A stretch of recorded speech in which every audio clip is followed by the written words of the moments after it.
Fala pessoal, tudo bem com vocês? Eu vi que recentemente o pastor Theo Hayashi falou a respeito sobre os escândalos na igreja. E no mesmo dia, que foi ontem no caso, o Diogo também me mandou um vídeo sobre essa questão também. É um tema bem parecido.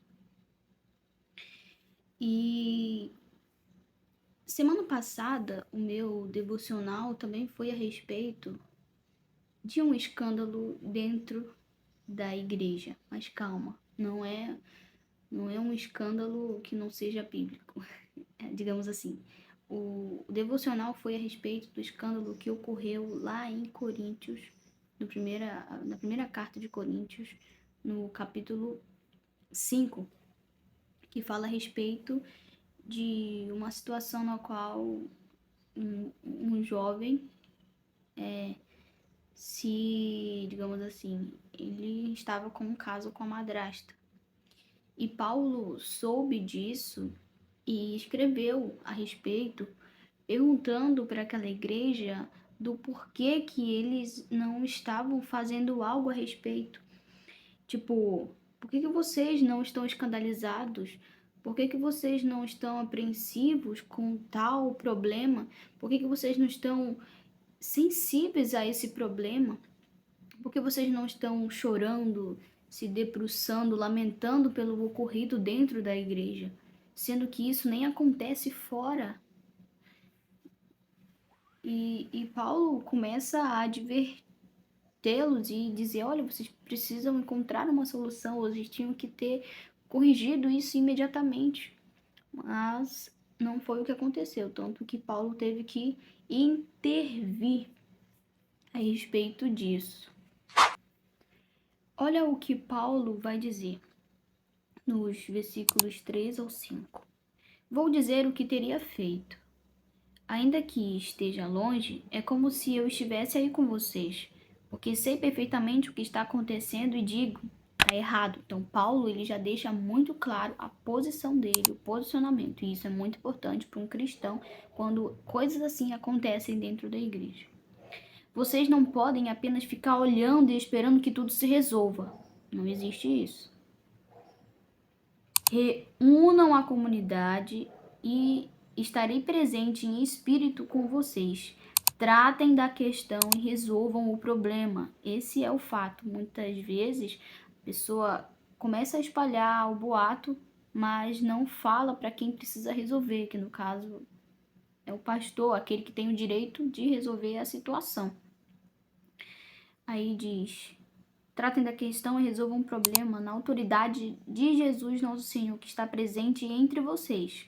Submetam a conduta deste homem perante todos, que ele a defenda, se puder. Mas se não puder, que seja excluído, ficando à mercê de Satanás, já que ele não vai se arrepender do que ele fez. Que fique claro que precisa gerar o arrependimento. Se não gerar o arrependimento, Paulo diz: fora, porque você é um de Satanás. Sem dúvida será um choque para vocês, né? Claro, será um choque. Diz assim, sem dúvida será um choque para ele ser expulso, é claro, porque Deus é amor e tal. É assim que a gente pensa. E um embaraço para vocês, para a igreja de Corinto. Mas é melhor do que a condenação. Além do mais, o que importa é estar perdoado diante do Senhor no dia do juízo. Ou seja, nós precisamos perdoar ele, mas se ele não se arrepende, que ele está entregue a Satanás.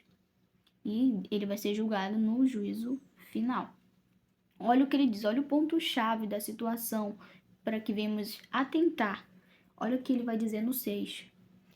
A arrogância e a insensibilidade de vocês nessa questão me perturba. Vocês tratam o caso como se nada fosse.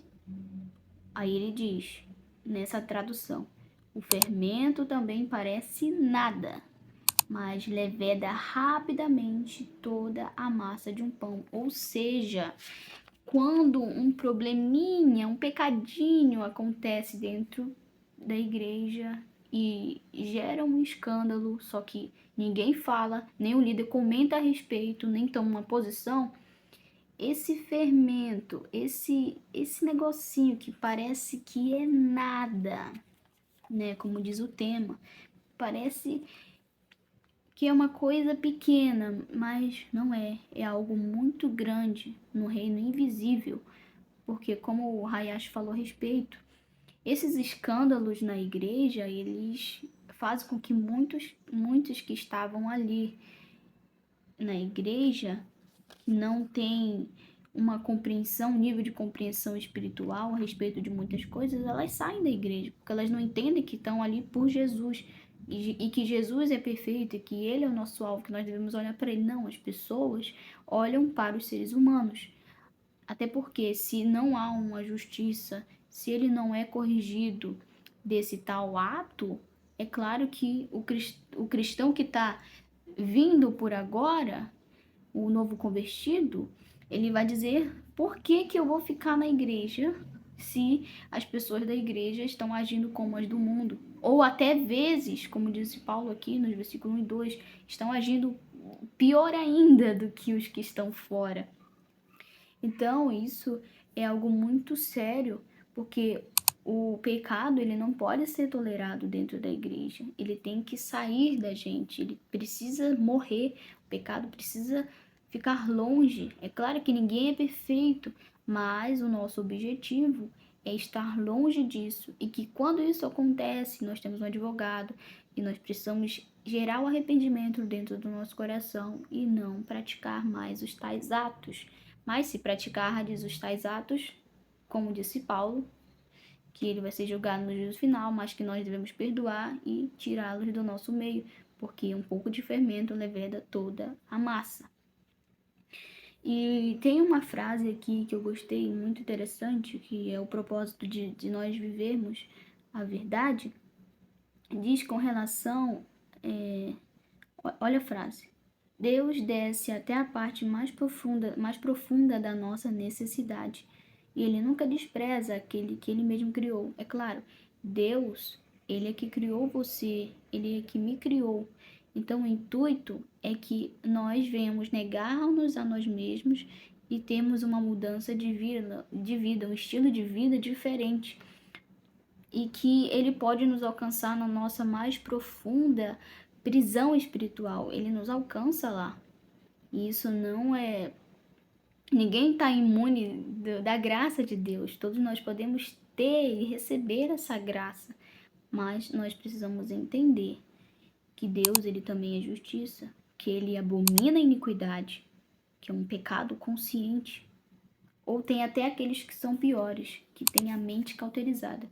Só para deixar essa frase, ele é de Julian of North. Não sei o nome dele, mas eu vou deixar aí para vocês. Então, que fique claro essa questão, gente. Então, eu senti que eu precisava falar disso. É claro que eu não sou uma pessoa de influência espiritual sobre a vida de ninguém, mas eu posso deixar esclarecido aqui o meu posicionamento com relação ao pecado, mesmo que eu tenha amigos e se uma hora eles caírem, é claro, eu tenho que ajudá-los, eu tenho que perdoá-los por estarem causando escândalos, mas eu preciso dizer a eles que esse tipo de conduta está errada. Eu não posso ser insensível e arrogante e não ficar incomodada com essa situação como se não fosse nada, sendo que é algo muito sério e que precisa de ser corrigido, como Paulo nos advertiu na sua carta aos Coríntios.